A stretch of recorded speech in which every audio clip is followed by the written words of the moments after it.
내 아들아, 그러므로 너는 그리스도 예수 안에 있는 은혜 가운데서 강하고 또 내가 많은 증인 앞에서 내게 들은 바를 충성된 사람들에게 부탁하라. 그들이 또 다른 사람들을 가르칠 수 있으리라. 너는 그리스도 예수의 좋은 병사로 나와 함께 고난을 받으라.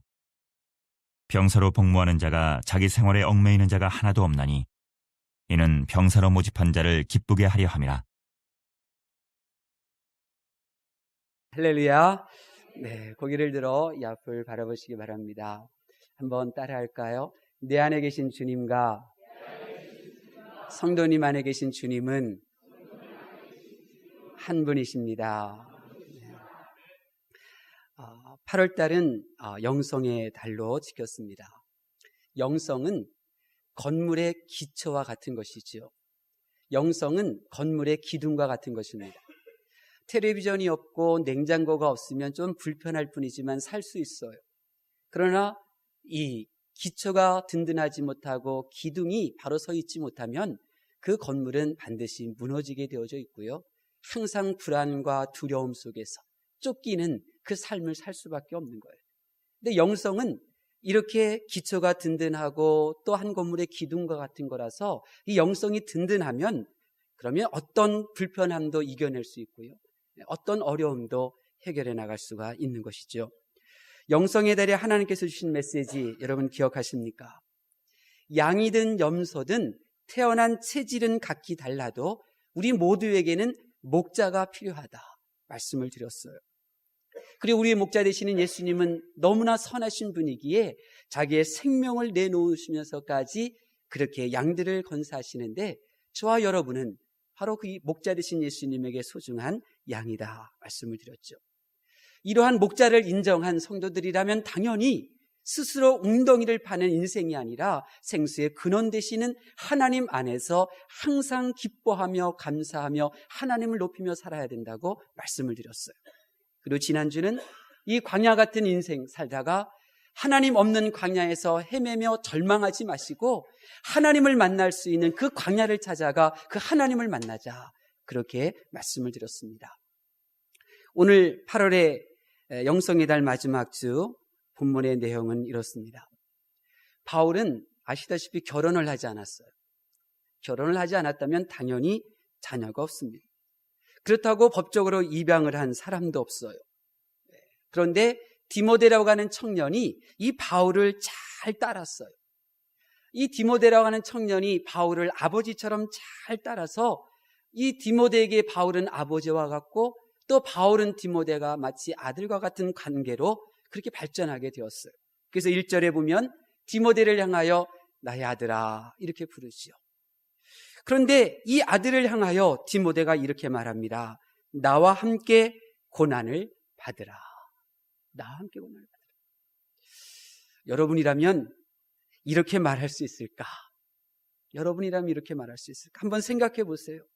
교회에서 이렇게 함께 신앙생활을 하는데 유독 청년 한 명이 여러분에게 유독 인사도 하고 여러분에게 유독 살갑게 대하는 이 청년이 있어요.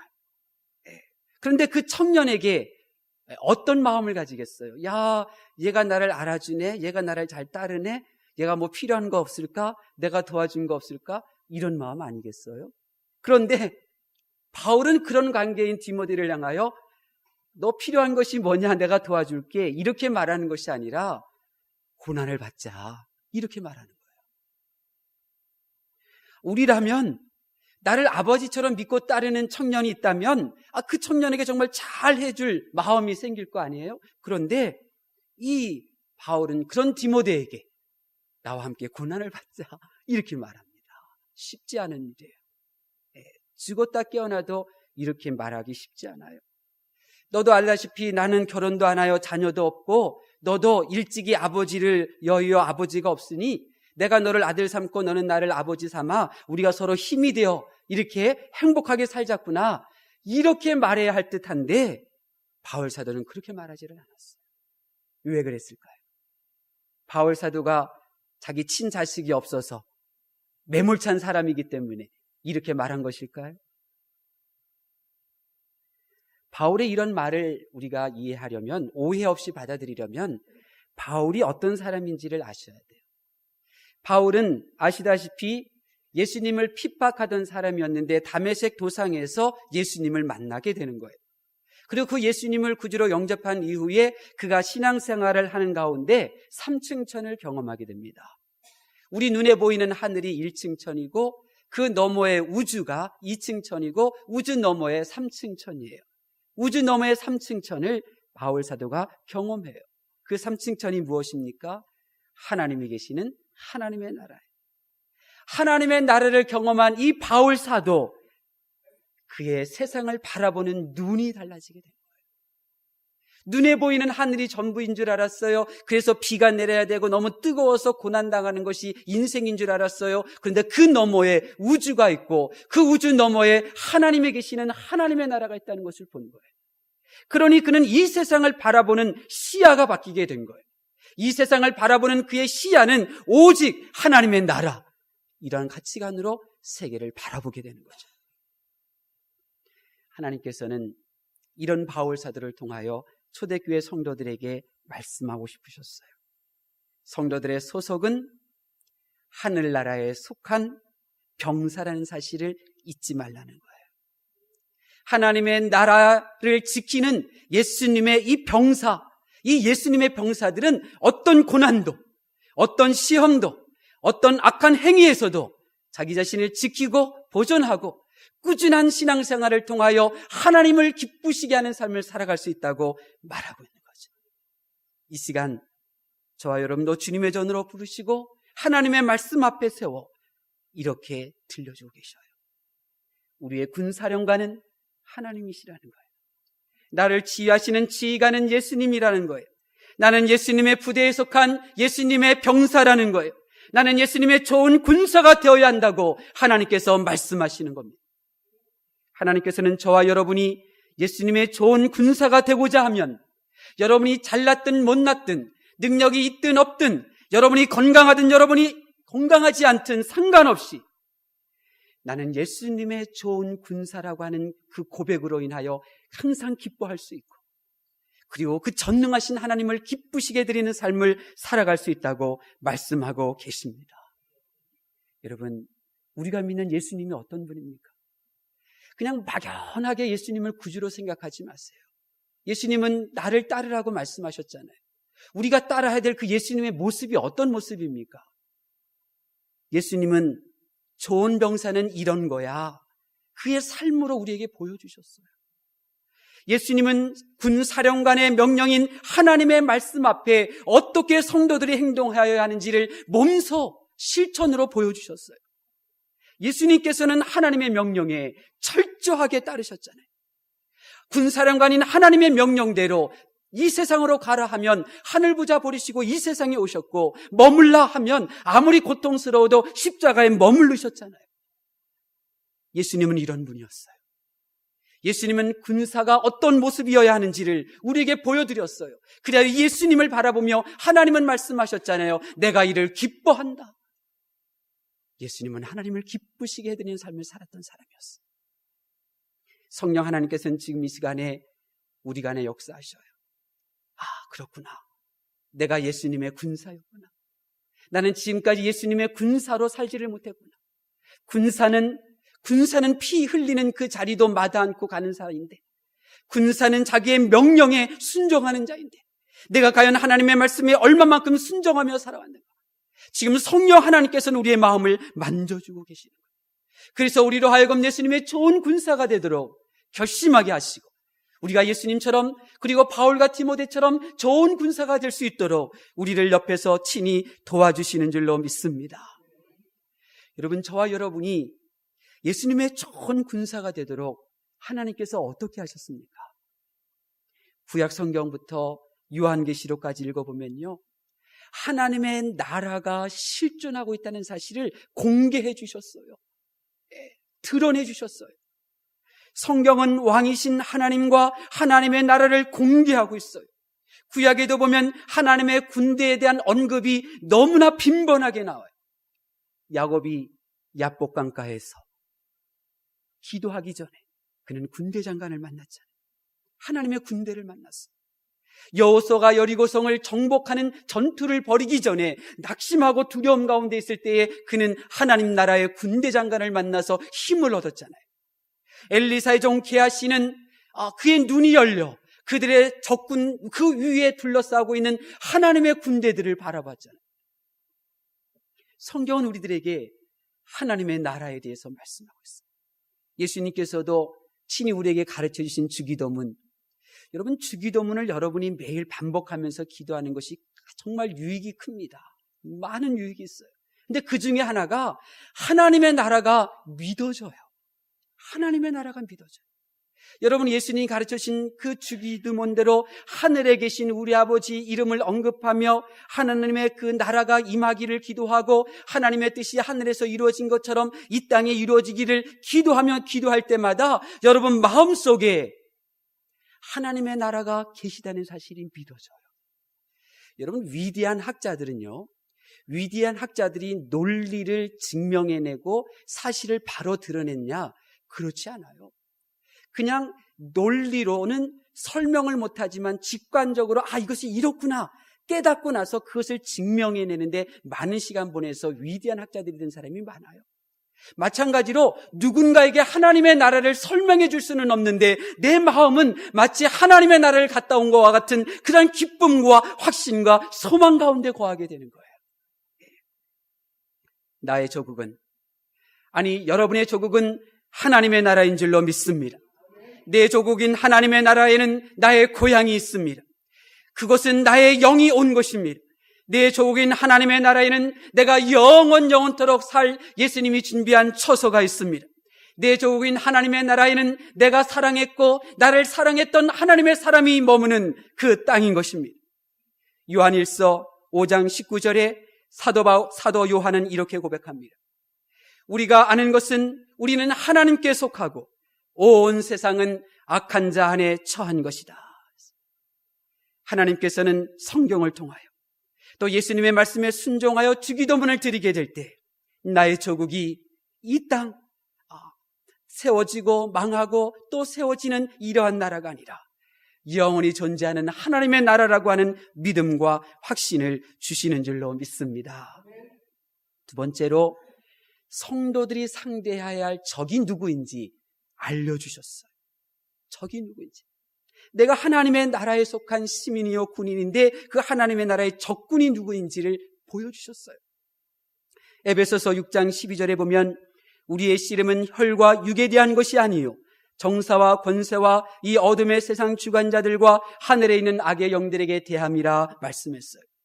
이 말씀을 보니까 하나님의 나라의 적군이 두 군데에서 존재하고 있어요. 하나는 내부의 적이 있어요. 내부의 적. 본문에 나오는 혈과 육 그리고 자아. 하나님의 나라 정신보다도 나의 몸을 더 생각하는 것이 육이에요. 하나님의 나라 가치보다 이 세상의 가치를 더 중요시 여기는 그러한 생각, 감정이 혈기예요. 하나님의 나라의 적은 내 안에 있는 거예요. 하나님의 나라를 위협하는 적은 바로 내 안에 있는 거예요. 내 자신이 가장 큰 하나님의 나라의 적이죠. 하나님의 나라의 적이 바로 내 안에 있음을 하나님은 말씀으로 알려주셨어요. 다른 하나는 외부의 적이 있대요. 세상의 주관자들과 그리고 공중권세 잡은 자들과 어두운 세상 주관자들과 하늘에 있는 악의 영들, 마귀의 계계와 그의 세력들이에요. 마귀의 세력들은 아군을 사분오열하게 만들어요. 이 마귀의 외부의 적들은 우리 내부의 이 아군들이 누가 적이고 누가 아군인지를 구별하지 못하도록 혼동스럽게 만들어요. 이것이 바로 마귀가 하는 일이에요. 마귀는 우리로 하여금 내가 예수님의 병사라는 사실을 망각하게 하죠. 이것이 외부의 적이 행하는 일들이에요. 그래서 항상 심리전을 펼치죠. 이 마귀는. 하나님께서는 예수님의 병사들이 맞서 싸워야 할 적군이 누구인지 보여주셨어요. 그래서 사람과 싸우지 않고 나 자신과 그리고 마귀와 싸우도록 하나님께서 적군과 아군을 분명하게 보여주셨어요. 마지막으로 우리가 하나님 나라 예수님의 좋은 군사가 되도록 하나님께서 어떻게 하셨습니까? 내가 예수님의 좋은 군사가 되도록 나를 무장시켜 주셨어요. 에베소서 6장 11절에 마귀의 계계를 능히 대적하기 위하여 하나님의 전신갑주를 입으라 말씀하셨어요. 말씀으로 우리에게 나 자신을 이기고 그리고 외부의 적들을 이길 수 있도록 우리에게 끊임없이 무기를 공급하고 계시는 거예요. 하나님께서 직접 만드신 전신갑주가 무엇입니까? 진리잖아요. 의, 평안의 복음에 준비한 신, 믿음의 방패, 구원의 투구, 또 성령의 검. 이는 예수님의 병사가 입어야 할 갑옷들이에요. 이는 예수님의 병사가 반드시 무장해야 될 무기들이에요. 하나님께서는 친히 우리의 내부의 적, 외부의 적을 물리칠 수 있도록 하나님께서 친히 이 무기를 만드시고 이 무기를 우리에게 공급해 주시는 것입니다. 하나님께서는 나의 소속이 하나님의 나라에 그리고 나의 적군이 누구며 그들을 제압할 수 있는 무기를 공급하고 계신 것입니다. 하나님의 말씀을 경청하는 성도 여러분, 여러분 자신을 한번 살펴보십시오.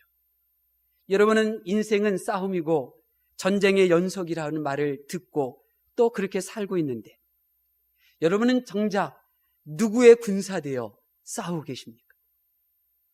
여러분의 소속 부대가 무엇입니까? 인생의 수많은 질병들, 가난들, 피곤함, 무능력, 무의미한 감정들과 맞서 싸우는 것보다 더 중요한 것은 과연 지금 내가 어느 부대를 위하여 어느 지휘관을 섬기고 있느냐입니다. 이제 잠시 멈추고 여러분이 어느 부대에 속해 있는지를 살펴보십시오. 혹 여러분이 군인이라는 사실을 망각한 채 신앙생활하고 있지는 않습니까? 끝없는 안일함과 자기 중심적인 태도에 얽매여 그렇게 신앙생활하고 있지는 않습니까? 여러분이 열심히 전투를 하고 있는데 그런데 전투보다 더 중요한 것은 내가 세상의 부대에 속해 있느냐, 내가 세상의 군대를 위하는 행동을 하고 있느냐, 아니면 예수님의 군대를 위하여 행하고 있느냐, 이것을 구별해내는 것입니다. 열심히 살지만 내가 군인인지도 모르고 내가 어느 부대에 소속된 줄도 모르면 같은 아군인 성도를 향하여, 사역자를 향하여 총을 들이대고 칼을 휘두를 수밖에 없는 것입니다. 아니면 패잔병이 되어 명령도 받지 못한 채 여기저기 헤매며 쫓겨다니며 불안과 초조와 낙심 가운데 신앙생활을 하게 되는 것입니다. 여러분, 언제까지 예수님의 좋은 군사로 살기를 외면하실 것입니까?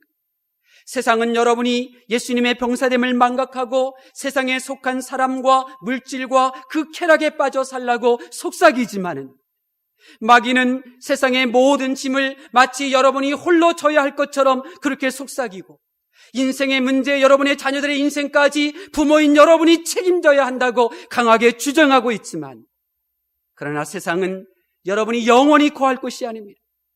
여러분이 거할 곳은 이 땅이 아닙니다. 여러분이 자녀의 인생을 책임질 것 같고 여러분의 인생을 보장할 것 같지만 우리는 결코 우리의 인생을, 우리의 자녀들의 인생도 책임질 수가 없습니다. 내가 예수님의 부대에 속한 병사라는 인식이 없기에 우리는 지금 예수님의 부대에 속했으면서도 세상의 부대를 위한 그러한 행동들을 하고 있습니다. 내가 예수님의 부대에 속했다는 사실을 깨닫지 못하기에 내가 누가 적군이고 누가 아군인지조차 구별하지 못한 채 그렇게 내 주변에 소리만 들리면 무조건 총질을 해대고 있는 것입니다. 이제 내 소속을 분명히 하고 예수님의 좋은 군사가 되어 하나님의 나라를 지키셔야 합니다. 이제 나를 위하여 부대가 존재하는 것이 아니라 이 세상과 물질에 근거한 가치관과 그리고 마귀와 싸워 하나님의 나라의 수호자가 되고 예수님의 좋은 군사가 되겠다고 결심하실 수 있기를 바랍니다. 우리가 예수님의 좋은 군사가 되려면 어떻게 해야 할까요? 병영체험 프로그램이 있습니다. 연예인들이 이제 군대에 이제 이렇게 입대를 하고 또 발령받아서 그 부대를 체험하는 그러한 프로그램입니다. 연예인들이 이 세상에서 얼마나 자유방탕하게 살았겠습니까? 놀고 싶을 때 놀고 자고 싶을 때 자고 마음껏 생활했던 젊은이들이죠. 그런 연예인들이죠. 근데 그들이 부대에 가니까 어떻습니까? 철저하게 자기 생각, 자기 몸 상태, 자기가 들은 그 소리에 근거하여 행동하지 않습니다. 철저하게 복종합니다. 그들이 어떻게 훈련을 받느냐 보니까 눈물 콧물 흘리는 이 화생방 교육도 받더라고요. 이 공중에서도 뛰어내리는 훈련도 받고요. 또 얼마 전에는 32시간인가 수색대대 자격증 받기 위하여 무수면 훈련까지 그렇게 받습니다. 대단하지 않습니까? 그들이 왜 이러한 모습을 그렇게 보여주고 있는 것입니까? 제가 유교 훈련 받을 때 훈련장에 그 비석에 세워진 글씨가 있어요. 훈련장에서의 땀 한 방울이 그 전투에서 피 한 방울을 아낀다. 이제 그러한 문기가 있었어요. 여러분, 이 땅에 많은 젊은이들이 군대에 들어가서 자기 뜻과 자기의 생각과 반대가 될지라도 상관의 명령에 순종하여 훈련을 받습니다. 왜 그렇습니까? 그 훈련을 받아야 전쟁에서 자기의 생명을 지켜낼 수 있고 전후의 생명을 지켜낼 수 있기 때문입니다. 또 그 훈련을 받아야 이 나라의 자유를 수호할 수 있기 때문이 아니겠습니까? 그들은 이 군인 정신으로 무장되어 개인의 생각, 개인의 생활에 얽매이지 않고 그렇게 열심히 훈련받지 않습니까? 마찬가지로 우리도 예수님의 좋은 군사가, 예수님의 좋은 병사가 되려면 이렇게 하셔야 됩니다. 4절 말씀해 보니까 자기 생활에 얽매이지 않는다 그랬어요. 자기 생활 중심이 되어서는 예수님의 좋은 군사가 될 수가 없습니다. 자기가 중심이 되는 사람은 절대로 좋은 훈련을 받을 수도 없고 훈련을 받아 좋은 군사가 될 수가 없습니다. 또한 3절에 보니까 고난을 받으라 말하고 있습니다. 좋은 병사가 되기 위하여서는 훈련이라고 하는 고난을 무서워해서는 안 됩니다. 그 고난이라고 하는 훈련을 받아야 그래야 그는 좋은 군사가 될 수가 있는 것입니다. 한마디로 군인 정신을 무장하라는 것입니다. 예수님께서도 손에 쟁기를 잡고 뒤를 돌아보는 자는 하나님의 나라에 합당하지 않다고 말했습니다. 이제 우리가 예수님의 군사로 부름을 받았다고 하면 이제 예수님의 좋은 군사가 될 때까지 나의 생활에 얽매이지 아니하고 힘들다고 멈추지 않고 나의 생각과 어긋난다고 명령을 거부하는 자가 되지 않고 절대적으로 훈련받는 하나님의 사람이 되어야 될 줄로 믿습니다. 그러면 우리는 예수님의 좋은 군사가 될 수가 있습니다. 한번 따라하겠습니다. 나는 예수님의 병사입니다. 나는 예수님의 좋은 병사가 되겠습니다. 이런 군인 정신을 가지고 신앙을 해야, 그래야 사람의 말 한마디, 싫은 소리하고 나의 생각과 다르게 일이 진행되어져도 상관없어요. 아무 문제가 되지 않아요. 이 보니까 육사 출신이에요. 스페인 육군 사관학교 또 리케까지 또 교환학생으로 다녀온 장교예요. 그런데 수색대대에서 훈련받을 때 계급장 떼고 훈련받는데 자기보다도 실질적으로 법적으로도 계급이 낮지만 그 지휘하는 교관들의 명령에 그대로 따르더라고요. 명령에 순종할 줄 모르는 자, 결코 좋은 지휘관, 좋은 병사가 될 수가 없는 것입니다. 하나님께서 여러분을 우리 북악교회로 이끄신 이유가 무엇입니까? 우리 북악교회는 예수님의 부대에 속한 교회인 줄로 믿습니다. 우리 북악교회의 지휘관은 예수님인 줄로 믿습니다. 그래서 30년 동안 오직 그리스도 중심, 예수 중심이라고 목회하였습니다. 여러분의 시선을 우리의 지휘관인 예수님께 두고 여러분의 귀를 사람의 소리가 아니라 우리의 지휘관인 예수님께 두도록 오직 그리스도 중심의 목회를 해온 것입니다. 또한 우리 북악교회는 예수님의 명령에 철저히 따르는 교회입니다. 그래서 우리 북악교회는 오직 말씀 중심이라고 외쳤던 것입니다. 명령에 순종할 줄 모르는 군인은 아무리 혁혁한 공을 세워도 좋은 군인으로 기억될 수가 없는 것입니다. 명령에 순종할 줄 모르는 자는 결코 누군가에게 좋은 지휘관이 될 수도 없는 것입니다. 명령을 싫어하고 거부하면 좋은 군인이 아닙니다. 좋은 군인은 명령에 죽고 명령에 사는 것입니다. 우리 북악교회는 예수님의 좋은 병사로 훈련하는 교회인 줄로 믿습니다. 하나님께서 좋아하시는 것이라면 그 예수님의 명령 따라 내가 아무리 힘들어도 감당하게 하시고, 우리의 군사령관인 하나님께서 싫어하시는 것이라면 내가 아무리 좋아도 포기할 줄 아는 좋은 군사로 삼아주실 줄로 믿습니다. 이것이 믿음입니다. 신앙을 추상적인 것으로 생각하지 마십시오. 믿음은 내가 예수님의 좋은 병사가 되게 합니다.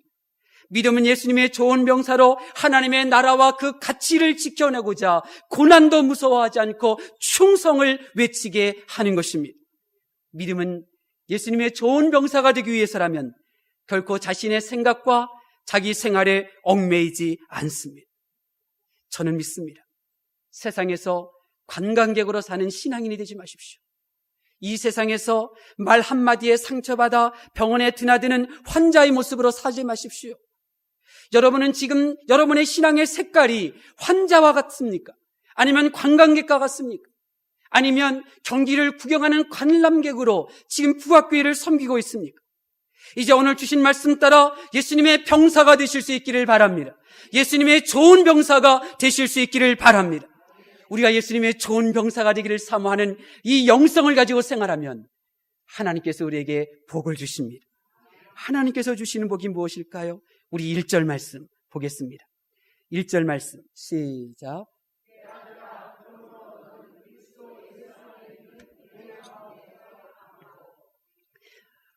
하나님께서는 내가 예수님의 좋은 병사가 되기를 원하는 영성을 가지고 살아가는 성도들에게 점점 강하여지는 복을 주시는 줄로 믿습니다. 교회는 비닐하우스가 아닙니다. 교회가 병원이 되어서는 결코 이 세상의 빛과 소금의 역할을 감당할 수가 없습니다. 세상도 마찬가지입니다. 세상도 여러분을 비바람으로서 보호해주는 비닐하우스가 아닙니다. 그래야 많은 사람들이 지식이 나를 강하게 할까 지식을 쫓아갑니다. 물질이 나를 강하게 할까 싶어 물질을 소유하려고 합니다.